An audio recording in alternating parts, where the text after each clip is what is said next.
आजुक विषय थी वैद्यनाथ मिश्र यात्री काव्य संग्रह चित्र।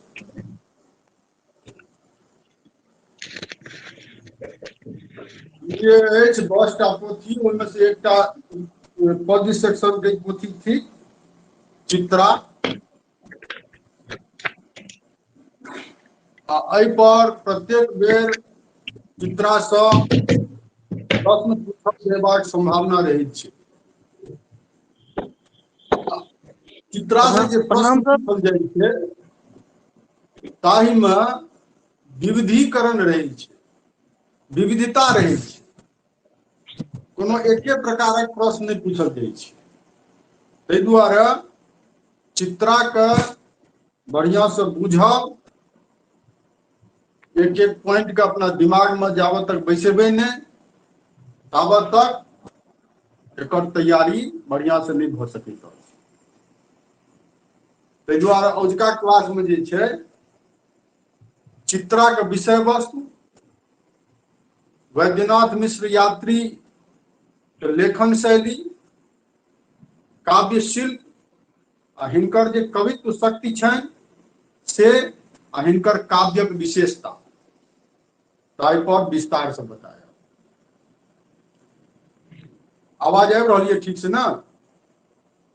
हाँ सर। हाँ, जब तक कतो बुझे में दिक्कत हुआ बीच में पूछ ले।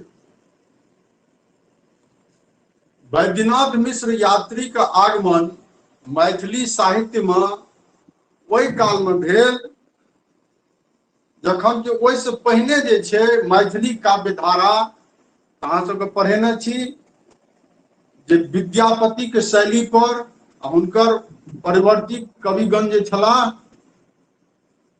वो विद्यापतिये के शैली के अनुकरण करैत ओहने भाषा, ओहने भाव, वह विषय सबटा ओहने 14वीं शताब्दी से लऽ 17वीं शताब्दी तक यह धारा जे छै विद्यापति मय रहलै मैथिली का।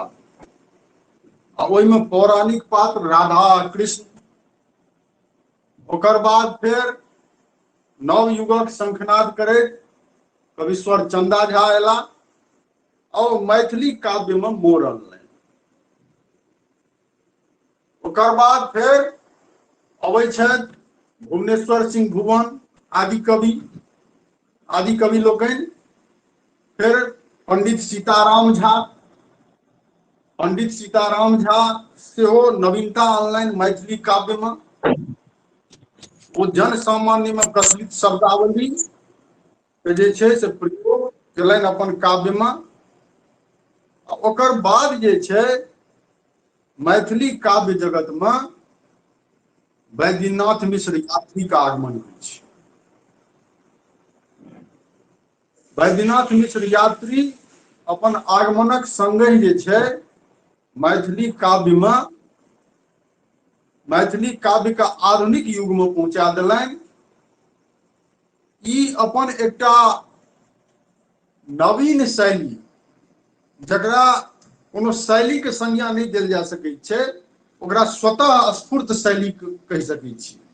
स्वतः स्फूर्त शैली में काव्य लेखन ओकरा कहै छै जे कवि के मन में जे भाव उमरल, जे बात आयल ओकरा ओहिना ओही प्रकारे बिना कोनो लाग लपेट के राखि देलक पाठकक समक्ष, वो भेलै स्वतः स्फूर्त शैली। नहीं तो ऐसे पहिने जे छै कवि लोकनि कोन शैली में काव्य लिखी, वो काव्य के एकटा खाका तैयार करै छलखिन जे एहि शैली में हम लिखब। लेकिन हिनकर खासियत छलनि यात्री जी का जे बात कहै ले चाहे छलखिन ओ आम बोल चाल के भाषा में, जन सामान्य जे भाषा के प्रयोग करै छै ठेठ भाषा में, ओहि भाषा में वो काव्य रचना करै छलखिन। डॉक्टर जयकांत मिश्र हिनकर जे ई शैली छनि ठेठ ग्राम्य शैली, ग्रामीण शब्द, ग्राम्य शैली के शब्द सभक जे प्रयोग केने छथिन तकरा जे आलोचक लोकनि कहलखिन जे ग्राम्य शैली के ग्रामीण शब्द जे शब्द के प्रयोग करै छथि तकर काव्य में प्रयोग यात्री जी केने छथिन। तकरा डॉक्टर जयकांत मिश्र जे छै एहि बात के से अपमानजनक कहलखिन। ओ कहलखिन अछि जे जय शब्द सबके शब्दावली के जे प्रकारक शब्दक चयन केने छथि यात्री जी अपन काव्य में, ओ कोनो ग्राम्य शब्दावली नहीं छै, ओ सभ्य समाज में से शिष्ट शब्दावली के रूप में ओकर प्रयोग होइ छै। ताहि दुआरे ओ साहित्यिक शब्दावली छै, वो कोनो ग्राम्य शब्दावली नहीं थिकै। ताहि दुआरे ओ कहलखिन जे ई शब्द जे छै ग्राम्य शब्दावली या ठेठ शब्दक प्रयोग यात्री जी के संबंध में जे कोनो आलोचक कहै छथि ओ अपमानजनक छै।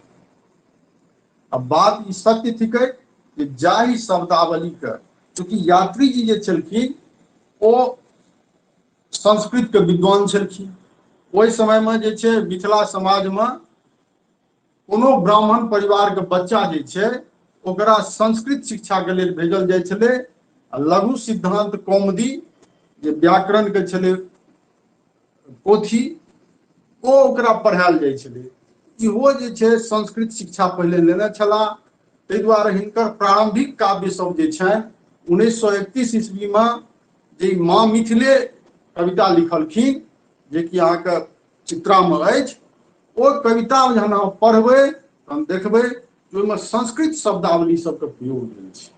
लेकिन यात्री जी जे छलाह ओ जन कवि छलाह, हुनका जन कवि कहल गेलनि अछि। कारण जे वास्तविक जन कवि जे होइ छै ओ जनता के बीच में रहै छै, जनता के जे समस्या छै, ओकर जे पीड़ा छै, ओकर जे दुख छै, ओकर जे गरीबी छै, ओकर जे शोषण छै, उत्पीड़न छै, तकरा ओ देखै छै।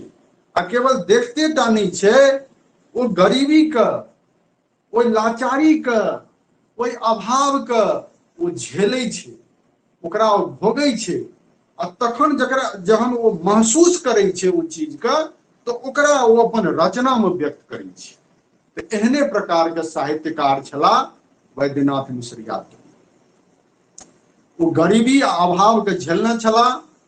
ताहि दुआरे जन कवि के रूप में ओ जनता के जे समस्या छै, जन सामान्य के जे भाषा छै, जे शब्दावली छै, तकरा बिना कोनो लाग लपेट के निर्भीकता के संग अपन काव्य में रखलनि। चित्रा में कुल मिला कऽ 28 टा कविता अछि। चित्रा काव्य संग्रह 1950 ईस्वी में जे छै से इलाहाबाद से छपल छल। आ एहिमे यात्री जी के 1931 ईस्वी से लऽ कऽ 1949 ईस्वी तक लिखल जे कविता सब छनि ओहिमे संग्रहित छै। कवि के जे छनि यात्री जी के अपन माटि पानि से बहुत लगाव छनि। ई हिनकर बहुत कविता में भेटल। एते तक कि हिनकर जे हिंदी वाला रचना सब छनि, हिंदी में ई नागार्जुन नाम से लिखै छथि। आ जे भाव भाषा तेवर हिनकर मैथिली में छनि वह हिंदियों में छै। तो हिंदी में जे ई रचना केने छथि ओहू में जे छै यह जे शैली, जे भाव भाषा मैथिली में छनि या हिंदियों में छनि। तो माटि पानि से लगाव वाला जे बात कहलहुं, मिथिला के माटि पानि, गाम घर, बाड़ी झाड़ी, कलम गाछी, पोखरि झाखरि, ई सबटा के चित्रण अहाँके सेकर हिनकर हिंदी रचना में सेहो भेटत। आ मैथिली रचना जे छनि हिनकर मैथिली काव्य ओहू में भेटत। कवि के जे छै से अपन माटि पानि गाम घर से बहुत लगाव छनि। ताहि दुआरे हिनकर रचना सब में मिथिला के माटी के सुगंध अहाँके भेटत, मिथिला के माटि के सुगंध। कवि बाहर प्रवास करै छथि तैयो जे छै से हुनकर ध्यान अपन मातृभूमि पर रहै छनि। आ मातृभूमि से हुनका एतेक लगाव छनि, एतेक लगाव छलनि जे अंत काल में ओ यह इच्छा व्यक्त केलखिन जे हमरा गाम लऽ चलब आ गामे में हिनकर जे छै देहावसान भेलनि आ हुनकर अंतिम संस्कार गामे में भेलनि। तऽ कवि के अपन जे प्राचीन इतिहास छै, मिथिला के जे प्राचीन इतिहास, ताहि पर हुनका गर्व छनि। आ ओ माँ मिथिले में लिखै छथिन, मुनिक शांतिमय पर्णकुटी में, तापसिक अचपल भ्रुकुटी में, शाम श्रवण रत श्रुतिक कुटी में, छल अहाँके आवास, बिसरि गेल छी हम किंतु नहीं झाँपल अछि इतिहास। तऽ मिथिला, प्राचीन मिथिला के जे गौरव छलै, जे शिक्षा दीक्षा छलै, जे ज्ञान छलै, जे साम वेदक उच्चारण घर घर से होइ छलै, ताहि इतिहास के ओ जे छै से स्मरण करै छै। लेकिन हुनका जे छै मिथिला के प्राचीन इतिहास आ गौरव जे छै से हुनका रोकि नहीं पबै छनि। हुनका घुमंतु आ यायावर कवि कहल गेलनि अछि। कारण जो एक जगह टिक कर नहीं रही छलखिन। 26 वर्ष के आयु में जे छै से ओ घर त्याग देलखिन आ लंका प्रस्थान कऽ गेलखिन। ओतऽ बौद्ध धर्म के शिक्षा लेलखिन। बौद्ध धर्म के दीक्षा लऽ कऽ ओ जखन अपन मातृभूमि के त्याग करै छलखिन, तखने ई कविता लिखलखिन, अंतिम प्रणाम, हे मातृभूमि अंतिम प्रणाम। आ ओ अंतिम प्रणाम जे कऽ कऽ मातृभूमि के किया त्यागै छथिन? कोनो कविता, कवि के रचना, ओकर जे भाव, भाषा, शिल्प, एहि के बारे में जानबाक हुआ तऽ कवि के व्यक्तित्व जे छै ओकरा जानब बहुत आवश्यक भऽ जाइ छै। यदि कवि के केहन व्यक्तित्व छलनि, हुनकर जीवन केहन छलनि, ओ अहाँ बुझि लेबै, ओहि पर जे प्रश्न आयत ओकरा अहाँ और बढ़िया से मार्मिकता के संग टू द पॉइंट लिख सकै छी। तो ओ जे गृह त्याग केलखिन, ओहूमे हुनकर जे छै से बृहद कामना रहै, केवल अपना लेल नहीं। वो लिखै छथिन जे दुखो दधिक संतरण हेतु, सूतल सृष्टिक जागरण हेतु, हम छोड़ि रहल छी अपन गाम, माँ मिथिले हम अंतिम प्रणाम। अहूठाम जे छै बृहद विश्व कल्याण के कामना छनि हुनका अन्दर, जे दुखो दधि, जे दुखमय ई संसार यऽ, ओहिसँ निस्तारण के लेल, ई सृष्टि जे सूतल यऽ ओकर जागरण के लेल हम गाम छोड़ि रहल छी, हे माँ मिथिले अहाँके अंतिम प्रणाम। एतबे नहीं, कवि जे छै ओ समरसता के पक्षपाती छै। ओ ई नहीं जे जाति, वर्ग, धर्म ई बांटि के चले वाला नहीं, ककरो पक्षपाती नहीं। ओ सामाजिक समरसता के बात जे एखन कयल जा रहल यऽ, हम अहाँके ई बात जे छै से कहि रहल छी, प्रश्नो आयल छै एहि पर, जे वैद्यनाथ मिश्र यात्री एकटा युग द्रष्टा आ युग स्रष्टा कवि छलाह, व्याख्या कवि। ओ निश्चय युग द्रष्टा छलखिन आ संगे संग युग स्रष्टा सेहो छलखिन। जे बात ओ 1940 के दशक में, 20वीं सदी के 4वीं दशक में जे बात ओ अपन कविता में लिखने छथिन, ओ बात एखन आधुनिक समय में ओ चीज को लागू कयल जा रहल छै, ओ चरितार्थ भऽ रहल छै। ओ अपन कविता में ओहि समय में सामाजिक समरसता के कामना केने छलखिन और कहने छलखिन जे मिथिला के धरती पर रहे वाला जतेक जाति, धर्म के आदमी सब यऽ, लोक सब यऽ, ओ सब कियो मैथिल छी। जे अखिल मिथिला राज्यक एखन कामना कयल जा रहल छै, ओकर पृष्ठभूमि ओहि ठाम राखि देलखिन। ओहि समय ओ कहलखिन जे फल हो हिंदू, फल मुसलमान, मिथिला के माटी पर बसनिहार, मिथिला के अन्न सँ पुष्ट देह, मिथिला के पानी सँ स्निग्ध कांति, सब कियो मैथिले छी, दुविधा कथी, संशय कथी। एहि प्रकारक कवि जे छै से छलाह। और समाज में रहि कऽ जे समाज में कुरीति छलै, कुप्रथा छलै, जे मिथिला समाज के जर्जर केने छलै, ओहि कुप्रथा सबसँ समाज त्राहि त्राहि कऽ रहल छल, लेकिन तैयो जे छै से त्राण पयबाक कोनो बात नहीं भेटै छलै। ओहि चीज के कवि समाज में रहि कऽ देखै छलखिन, और तहन ओकरा जे छै अपन कविता में से रखलखिन ओहि बात का, और बहुत मार्मिक तरीका से, एहन तरीका से जे वन जे माछ छै तकरा खोलबाक लेल, लोकक आँखि खोलबाक लेल, जे ई कुप्रथा सबसे समाज मुक्त हुआ, ई कुप्रथा जे रूढ़ी छै, जर्जरता छै समाजमे, जे बाह्याडंबर छै, जे अंधविश्वास छै, तकरा छोड़ऽ। ओ मिथिलाके प्राचीन गौरव जे ओतऽ नीक बात छलै तकरो यशोगान करै छथिन, संगे संग समाजमे जे खराब बात छै, विद्रूपता छै, तकरो अपन कवितामे निर्भीकता पूर्वक रखलखिन। ओ जे छै ओहि समयमे बाल विवाहके प्रथा छलै मिथिला समाजमे, जे अल्प वयस्क बालिका सब छलै, होइ छलै, तकरा बूढ़ वर से बियाह कए देल जाइ छलै। ओ बूढ़ वर कनि दिन जीवै छलै, ओकर बाद मरि जाइ छलै। तकर बाद ओहि बालिकाके जिंदगी विधवाके जिंदगी होइ छलै। एकर अलावा जे बूढ़ वर संगे ओ बालिकाके विवाह होइ छलै तऽ ओकर हृदय जे छै से हाहाकार करै छै, और जे बूढ़ वर्गके अवस्था छै ओहि पर कवि मार्मिकता पूर्वक व्यंग करै छथिन।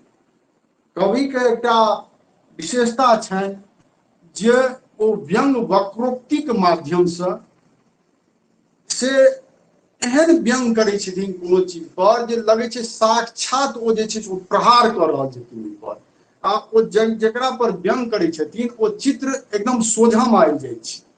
तखन आदमी ई सोचबाक लेल मजबूर भऽ जाइ छै एहि पर हंसी आ कि माथ पकड़ि के कानी, तेहन चित्र उपस्थित करै छथिन। बूढ़ वर्मे बूढ़ वर्गके जे छै चित्र खिंचैत कवि कहै छथिन जे ठाढ़ होइत तऽ लागैत धनुष जकाँ, कथी लए बुझि पड़ता मनुख जकाँ, दाढ़ी बनाओल कपचल मोछ रहनि, नाक जेना टिटहीक चोंच रहै, आ चिक्कन माथ लागनि काछुक पीठ जकाँ, बुझि पड़थिन असर्द जकाँ ढीठ जकाँ। एकटा इहो बात एतऽ ध्यान देबै जे यात्री जी जे अपन कवितामे कोनो चित्रके चित्र खींचने छथिन ओतऽ बिंब उपस्थित केने छथिन। बिंबके मतलब होइ छै कोनो चीजके छायाके रूपमे रखनाइ, छायाके रूपमे रखनाइ, ओ लागत जे वएह चीज छियै, ओकरा कहल जाइ छै बिंब। जेना बूढ़ वर्गके नाक जे छनि तकरा ओ कहै छथिन टिटहीके चोंच जकाँ। टिटही एकटा पक्षी होइ छै आ ओकर चोंच एना के होइ छै, एना मकुआ जकाँ, तो टिटहीके चोंच से तुलना करै छथिन बूढ़ वर्गके नाकके, तऽ एतऽ बिंब छै, टिटहीके चोंचके बिंब ओतऽ जे छै से झलकि रहल छै बूढ़ वर्गके नाकमे। ई कविके खासियत छै जे बिंब उपस्थित करै छथिन सरल शब्द सब द्वारा, इहो नहि जे ओ संस्कृत शब्द द्वारा जे छै अलंकारमय भाषामे बिंब उपस्थित करै छथिन जेना पहिने कवि सब करै छलखिन, से नहि, सामान्य से सामान्य शब्दके चयन कए कऽ से एहन चित्र उपस्थित कऽ दै छथिन जे ई जे धारणा छलै प्रचलित जे संस्कृत काव्य शास्त्रके आधार पर कविता लिखल जा सकैए, कवि एहिके ई जे धारणा छलै, जे सिद्धांत छलै, तकरा चकनाचूर कऽ देलखिन। ओ सामान्य से सामान्य शब्दक चयन कऽ कऽ से एहन सुंदर काव्यके रचना करै छथिन, एहन सुंदर दृश्य उपस्थित करै छथिन काव्यक माध्यमसँ जे ओ कहऽ चाहै छथिन सेहो जे छै से बहुत सीधा तरीकासँ सोझे जे छै से पाठकक अन्दरमे उतरि जाइ छै, आ संगे संग जे बात को ओ कहऽ चाहै छथिन ओ बातो एकदम एना जकाँ स्पष्ट भऽ जाइ छै। इएह थिकै यात्री जी के विशेषता। अहिना जे छै बिनु सुंघल मोलायल फूल जकाँ, गुस्साके आगि जकाँ नहु नहु, फाटल कुसियारक ठोर जकाँ, ई सब सबटा की भेलै, जतेक ई कवितामे केने छथिन से बिंब उपस्थित केने छथिन, और बिंबक माध्यमसँ जे ओ कहऽ चाहै छथिन तकरा ओ एकदम स्पष्ट तरीकासँ सोझामे राखि दै छथिन, जे सामान्यो पाठक जे छै, कम पढ़ल लिखल बच्चो एकटा जे छै से बुझि जेतै जे आखिर की छै काव्य, कवितामे की छै। तो यह थिका यात्री जी आ हुनकर कविता के जे छे से वैशिष्ट्य। जे नारी विमर्श के बात एखन कयल जा रहल ये वर्तमान समय में, राष्ट्रीय महिला आयोग, राज्य महिला आयोग सबके गठन भेल ये संवैधानिक संस्था के रूप में, जे नारी विमर्श के झंडा एखन फहरायल जा रहल ये, ओई बात का यात्री जी जे छे से 1930-40 के दशक में वही समय में वो नारी विमर्श का अपन काव्य में बहुत दमदार तरीका से, सबल तरीका से जे छे से रखलखिन। और बूढ़ बर में जे बाल विवाह छले कुप्रथा, ओई में जे नारी के जे दुरावस्था छले तकरा तो रखबे केलखिन, संगहि संग अपन विलाप शीर्षक कविता के माध्यम से जे बाल विधवा छले समाज में, और ओई समय में स्थिति ई छले मिथिला समाज का कि बाल विवाह के कुप्रथा जे छे एतेक जकरने छले समाज के जे कोनो घर शायदे एहन होइत हेतै जाहिमे बाल विधवा के चित्कार नहीं सुनाई पड़ैत। अहाँ अंदाजा कऽ सकै छियै कि की स्थिति छलै। आ ओकर ओहि समय के जे ई छलै ई सामाजिक कुप्रथा, बाल विवाह का बाल विधवा के जे समस्या छलै तकरा अपन विलाप शीर्षक कविता में कवि रखलखिन। और वो बाल विधवा का भग्न हृदयक हाहाकार, ओकर चित्कार एक एक शब्द से ध्वनित भ रहल छै। कविता में जे एक एक शब्द छै ओहि से ध्वनित भ रहल छै।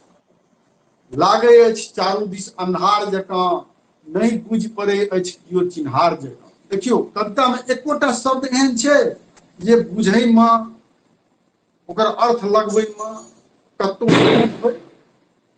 विष सन अवस्था, पहाड़ सन जीवन, संसार में हमर के अछि अपन, कामी तो चुप केनिहार क्यों नहीं, रूसी तो बोसनिहार क्यों नहीं, हम पड़ल छी टूटल फूल जकाँ, बिनु सूंघल मोलायल फूल जकाँ।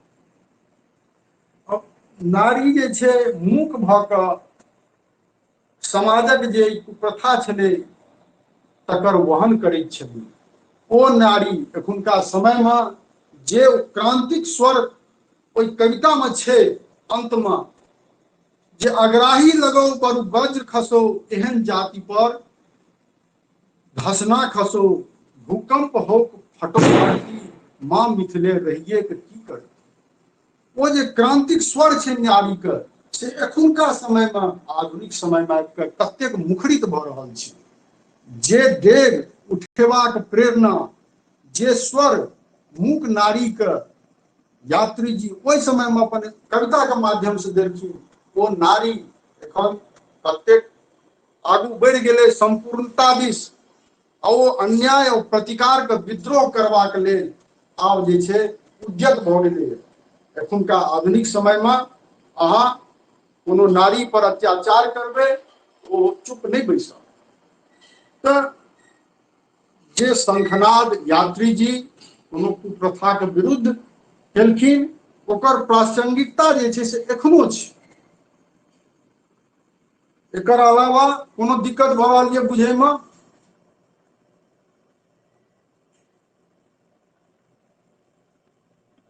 कनी स्थिर से कह दिए ठीक रहती है। चलाया गया की कहलियै?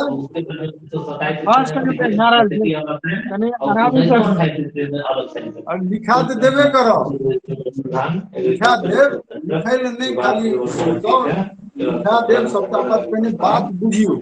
और उसके बाद बात जे छै बुझना रहबै, जाने से हुआ सब जे आत कि जब क्वेश्चन आप लिखे थे ना यहाँ अहाँ को क्लास वाला बात सबटा मोन रहै छै एग्जामिनेशन हॉल में, ठीक छै? जी सर ठीक छै। वैद्यनाथ मिश्र यात्री जे छै से प्रगतिवाद के आ सामाजिक यथार्थ के अपन कविता में रखले। प्रगतिवाद ओकरा कहल जाइ छै मैथिली काव्य में जे छे प्रगतिवादक बीजारोपण कविश्वर चंदा झा कऽ देने छलखिन। ओहि बीज के जे छे से अंकुरित केलखिन भुवनेश्वर सिंह भुवन, ओकरा पुष्पित आ पल्लवित करबाक श्रेय छनि वैद्यनाथ मिश्र यात्री, जे समाजक दबल कुचलल शोषित पीड़ित जे वर्ग छे तकर मुख स्वर के जे छे से अपन कविता के माध्यम से ओकरा आगू बढ़ेनाइ, ओकरा स्वर में स्वर मिलेनाइ, यह थिकै प्रगतिवाद। और यात्री जी जे सर्वहारा वर्ग छथि, जे समाजक सर्वहारा वर्ग छे तकरा जे छे तकर पक्ष लेलखिन, आ जे सामंत वर्ग छे तकर खुल के विरोध केलखिन। कवि के स्वप्न शीर्षक कविता जे यह जे कि 1941 ईस्वी में कवि लिखलनि, ओहिमे ओ कवि सबके आह्वान करै छथिन जे खाली धनी पर कविता नहीं लिखू, राजनीतिक संरक्षण लऽ कऽ जे खराब बात छे तकरा लिखबा से नहीं बचू। ओ कहलखिन जे कऽ रहल छ अपन प्रतिभा खर्च तू ताहि व्यक्ति स्वागत गान में जकर रैयती छोहि पारी कनैत अछि घर आंगन खेत ओ खरिहान में। जकर रैयती जे छे से ठोहि पारि के कनि रहल यऽ खेत खरिहान में, तकरा पर तोहर ध्यान नहीं छ, आ तू जे छे सो सामंत वर्ग के गुणगान करवा में अपन प्रतिभा खर्च कर रहल छ। कहलखिन आई देखियो प्रगतिवाद जे एलै मैथिली काव्य में, तऽ वैद्यनाथ मिश्र यात्री ओहि समय के उपज छथिन जखन 1930 के दशक में साम्यवाद जे छे से भारत में आयल। ओहि से पहिने बोल्शेविक क्रांति भेल रहे 1917 में, इतिहास पढ़ने हेबै तो रूस में भेल रहे, तो मार्क्सवाद आ लेनिनवाद ओतऽ से चलल रहे और भारत में आयल रहे। तो ओहि समय केवल मैथिलीय साहित्य टा नहीं, अन्य भारतीय भाषा सबके साहित्य जे छे ओहू में से प्रगतिवाद आ मार्क्सवाद साम्यवाद। तो मैथिली साहित्य में साम्यवाद आ मार्क्सवाद का सबसे पैघ पुरोधा के रूप में से यात्री जी ठाढ़ भेला। और कृषक वर्ग मजदूर वर्ग के जे समस्या छे, ओकर जे शोषण उत्पीड़न छे, तकरा ओ जे छे ओकरा उठेलखिन अपन रचना के माध्यम से, ओकर मुख स्वर का आवाज देलखिन। ओ कहलखिन जे मेहनत करैया, अपन हार तोड़ के मेहनत करैया, ओकरा ओकर मुआवजा ओकरा जे फल भेटबाक चाही से ओकरा नहीं भेटै छे। ओ सबटा जे छे ओकर मेहनत का जे फल छे ओकरा सामंत वर्ग हड़प लै छे।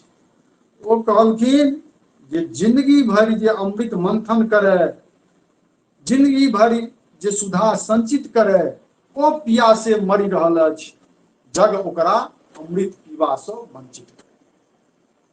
ई सबटा बात अहाँके सप्रसंग व्याख्या वाला जे होइया प्रश्न ओहू में अहाँके काज देत। ताहि दुआरे बहुत ध्यान से देखियो, लिखबै के लेल तऽ हम सबटा लिखाई देब, बढ़िया से लिखा देब, ओकर चिंता नहीं करू। पहले विषय वस्तु के बुझियो बढ़िया से।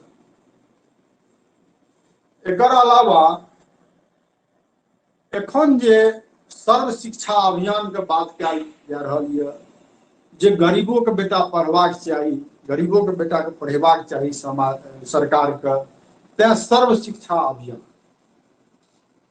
ताहि बात के जे छै से कवि अपन काव्यक माध्यम से ओहि समय में राखि देलखिन। ओ कहलखिन जे अन्न नहीं छै कैंचा नहीं छै, कैंचा मतलब पैसा, कैंचा अन्न छोड़ नहीं छै, कैंचा मैथिली के टिपिकल शब्द सब छै।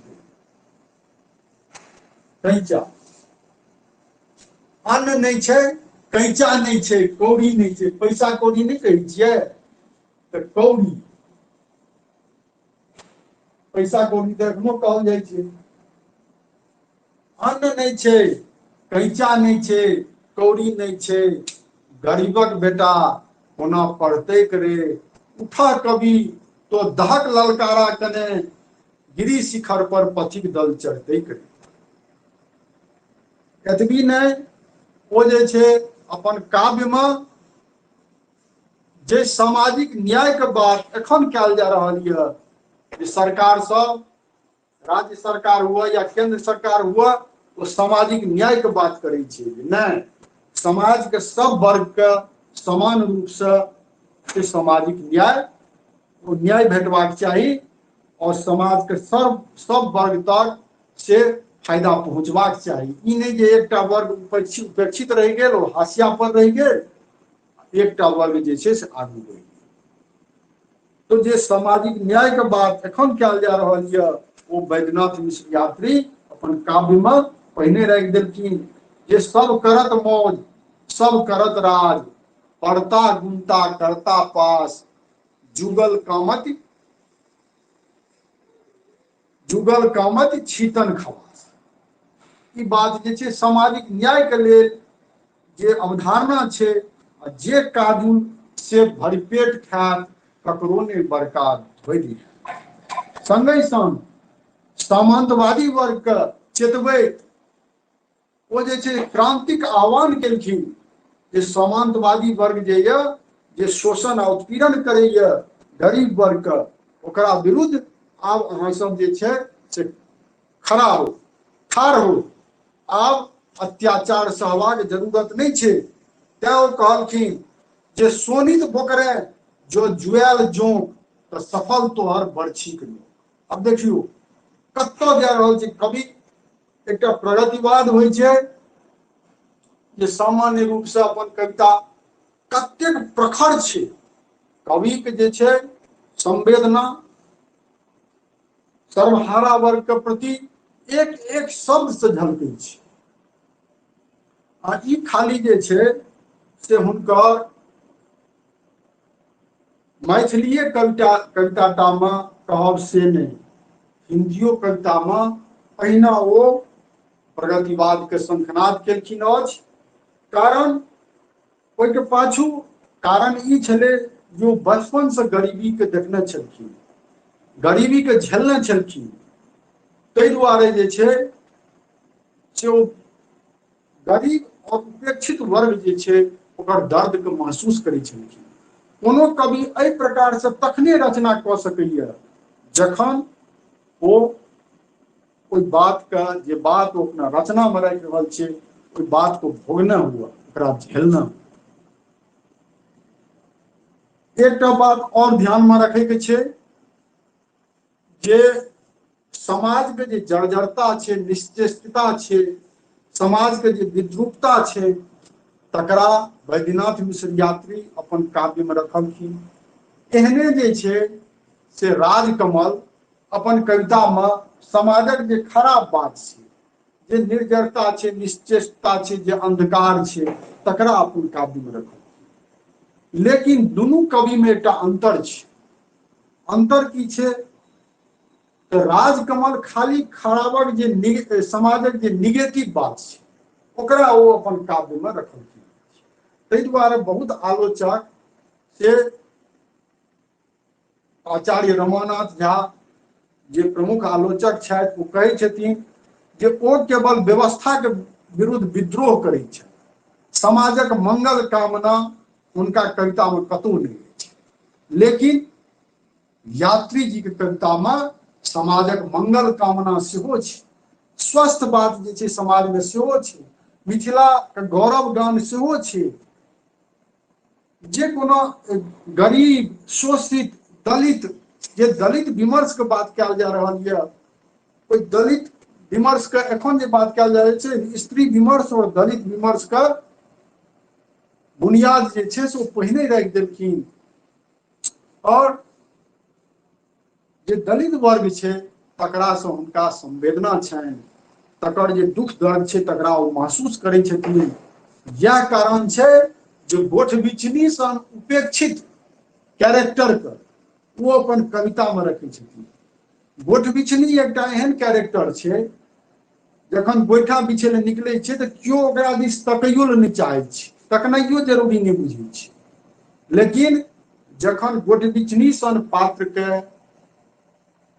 यात्री अपन कविता के माध्यम से रखै छथिन, ओकर जे बगे बैन छै, ओकर जे रूप छै, तकरा ओ रखै छथिन, तऽ पाठक और समीक्षक ओहि गोठ बिछनी के बारे में सोचबाक लेल, ओहि पर चिंतन करबाक लेल बाध्य भऽ जाइ छै। इएह थिकै यात्री जी के कवित्व शक्ति आ हुनकर काव्यक विशेषता। तो जे कह लगलहुँ जे केवल मैथिलीय कविता में नहीं, हिंदियो कविता में से हुनकर तेवर झलकैत छनि। और ओहि दुआरे जो गरीबी और दुख दर्द के स्वयं महसूस केने छथिन, ताहि दुआरे वो अपन एकटा हिंदी कविता में लिखै छथिन जे मानव होकर मानव के ही चरणों में मैं रोया, दिन बागों में बिना रात को, दिन बागों में बिना रात को, दिन बागों में बीता रात को, दिन बागों में बीता रात को पटरी पर मैं सोया, कभी घुमक कर यार दोस्त से मिलकर कभी अकेले, और एक एक दाने की खातिर 100 पापड़ दिए। देखियो कविता से की ध्वनित होइ छै, जो गरीबी के स्वयं झेलने छथिन। एतबे नहीं,